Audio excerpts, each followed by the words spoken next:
Janet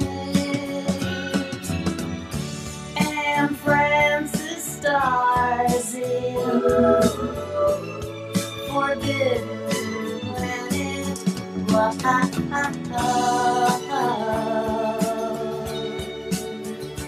At the late night double feature picture show.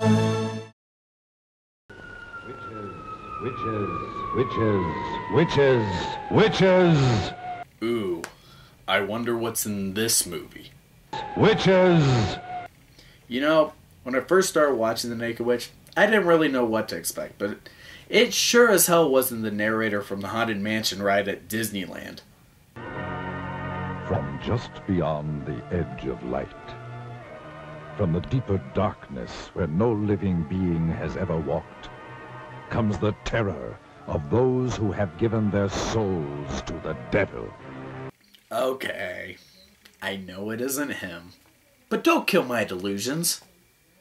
Besides, I need anything to hold on to get me through this horrible, horrible fucking movie. This is the story of one such creature. This is the story of a witch. Oh, really? There's witches in this movie? Really? I would have never fucking guessed.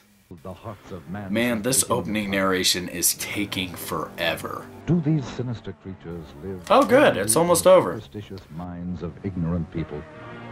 Oh fuck Those who me. have studied the history. So our film begins with, I shit you not, a 6-minute lecture on the history of witches. Does any of this pertain to anything else in this movie?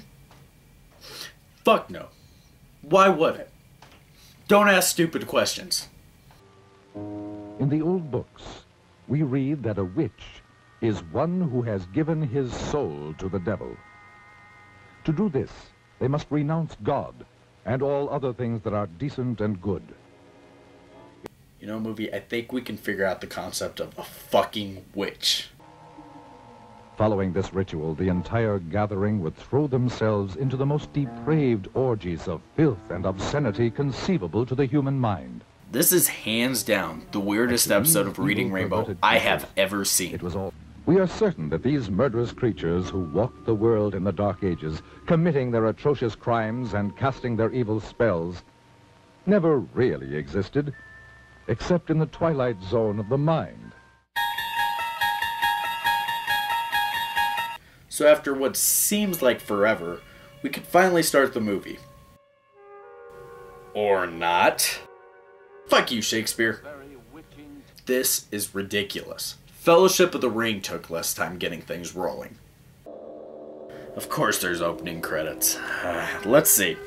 We got Julie Andrews, Burt Young, and every girl Captain Kirk's ever banged on Star Trek. Good lineup.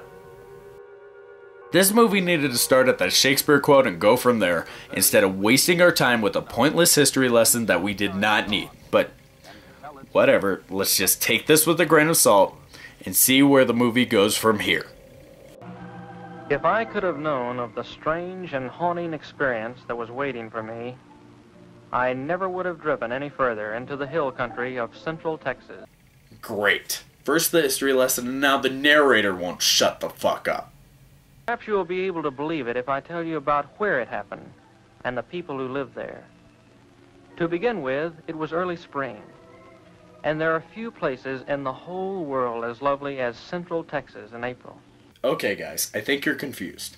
This is a movie, not a book. In a book, you tell your audience a lot of information so that they can imagine the world you are trying to create. In a movie, you show your audience what is necessary so that they can understand your story. In a movie, you show. You don't tell. Right now, you're telling me, and you haven't shown me shit. Okay, I'll sum up what our protagonist is trying to say. There's a village in Texas that's heavily influenced by German culture and tradition, so much that they still follow a lot of the old ways. Ja, everything's big in Texas, especially a Wiener Schnitzel. Worst German impression ever. Our protagonist is doing a thesis on this village, which includes these singing school children. That will bring us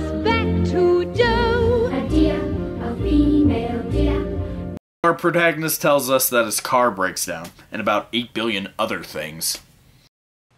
You can joke all you want to about how far a sports car can go on a gallon of gas, but when they're out, they'll sit there like any other car. I was already late, so I decided to leave the car and walk into the village. This was the last day of the singing festival, and the last day I could take away from college. As I walked through the countryside toward the village, I thought to myself how lucky these people were to live in such peace and unspoiled beauty. I don't care.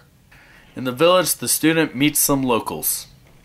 I'm looking for a place to stay for the night. I wonder if you could help me. Schönig sehen, mein Bruder Hans. Good beer, Wiener Schnitzel. Damn it! I already used my Wiener Schnitzel joke. Stupid, stupid. Sounds good enough for me. Kirska. Her name was Kirska. Really? Her name's Kirska? Really? I would have never figured that out on my own. She said that her grandfather would be glad to have me at the inn. We started walking through the village toward the inn. I tried to ask Kirska questions about the village, but she was interested in what she called the outside. But as we approached the inn, her mood changed. It was as if she wanted to help me, but couldn't find words to explain how. You know, movie, dialogue might actually be the best way to give this information. But hey, that's just me. You must be careful. The old ones do not like to speak of the spirits and or hex. And your grandfather? Grandpapa will be glad to have you in our house. Oh, there we go, movie. Good job. So, our protagonist talks to the innkeeper about the village witch. The Lukenbach witch. The Lukenbach witch? I think I talk too much. Surely after all these years it would be nothing if you told me. I will help you when I can, but we must not talk of the witch. What just happened there? You guys have problems with the film stock or something? Later that night, Kirska visits the student in his room. Oh, do you have to go? I mean, well, I'm not having too much luck with the others, and I thought someone younger might be able to help. They want to help you. If they could be sure it was the German immigration you were writing about. Alright, you got me. I'm actually investigating the kidnapping of the Miami Dolphin, and between you and me, I think Lieutenant Einhorn might be a man. The student reveals his true intentions to Kirska. All right, so I'm interested in witchcraft and sorcery in the old colony. What's the harm in that? You would have to live here to know us, to understand these things. You're what we call friender. You're from the outside. They don't trust you. I wouldn't trust him either. Just look at that stupid shirt. I've done a lot of research on witchcraft, and I actually believe it can be boiled down to a simple mathematical and economic formula. Ooh, I want to hear this.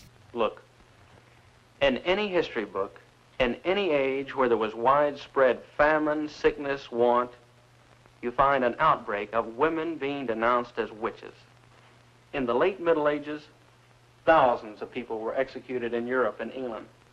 In Massachusetts, 20 witches were put to death. All of these were times of widespread disease and hunger. Little wonder, then, that the ugly word witchcraft was heard in the new colony. You know, if you're going to make a claim like that, actually presenting a mathematical equation might actually help support your argument.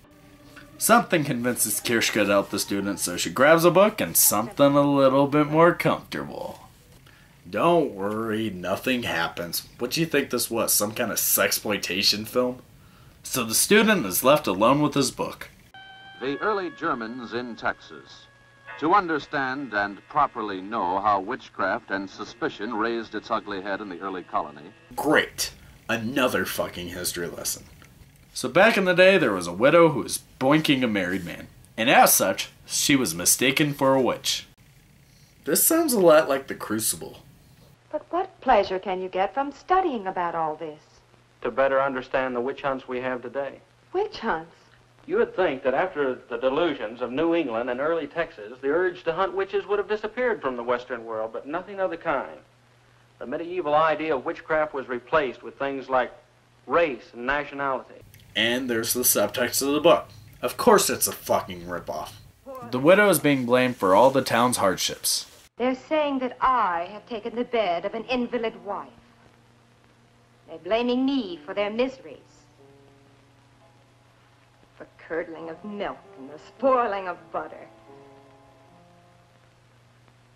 They say it is the curse of the widow witch.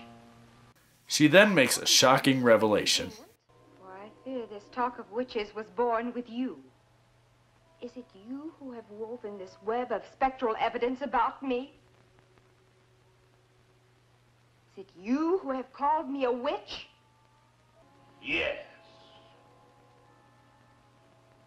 Yes. Witches are for burning. All right. And what do you burn apart from witches? More witches! So the widow is sentenced to death, but she leaves some final words. Tod av alle Schönigs. Death to all Schönigs. I will return. The student, now knowing the location of the witch, digs up her body. He picks up the stake that killed her, bringing the witch back to life, free to wander the earth, stark-ass naked. Now, I'm not censoring this part of the movie. It's doing it all by itself.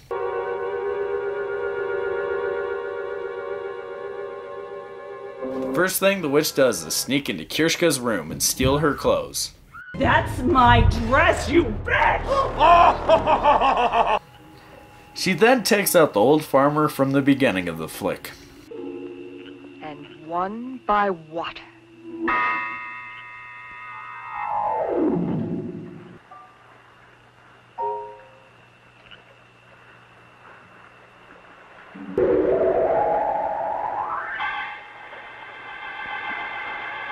And for my next plague, locusts. Alright, in this scene the village is mourning the farmer, and I'm not entirely sure, but I think Kirschka's supposed to be crying. Just take a look for yourself.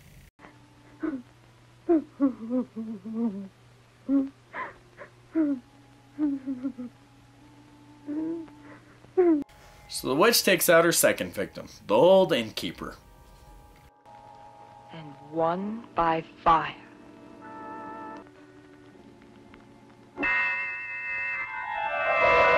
Ooh! Right in the kibbles and bits. So the student finds the witch swimming by some caves, and 45 minutes into this travesty, we finally see some honest-to-God tits in this sexploitation flick.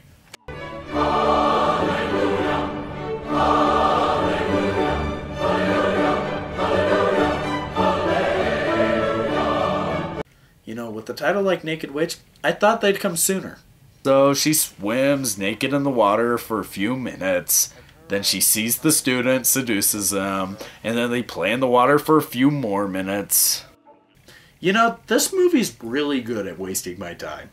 So the witch leads the student back to her cave, and then she does a silly dance.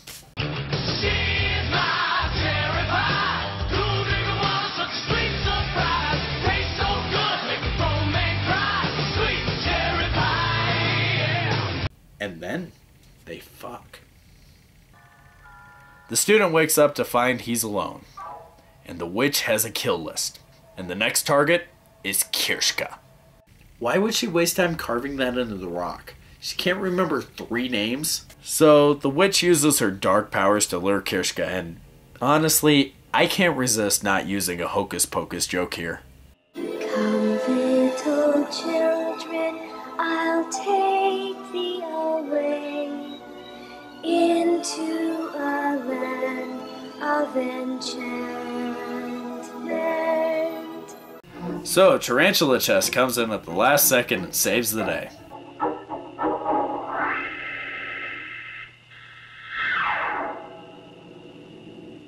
Wow, that was easy. And ding dong, the witch is dead. Well, that was a piece of shit. I don't know if I was able to articulate to you guys how much padding this movie actually has. It seems to drag on forever with the narration, the history lectures, the long past the point of erotic seduction scenes, and all of it's completely pointless.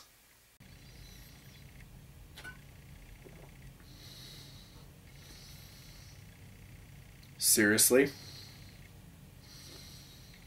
this is one of the worst movies I've ever seen.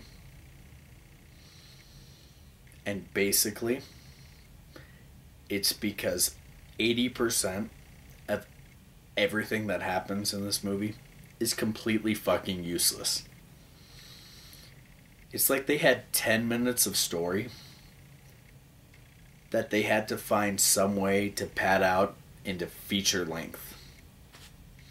And it fucking feels like it. It just drags and drags. But that's okay. I'm done with this movie. I'm done with this review. I'm done with anybody associated with this piece of shit film. I mean, it's not like the director of this movie made something that usually falls into the category of the kind of film I usually review. Fuck you, Larry Buchanan.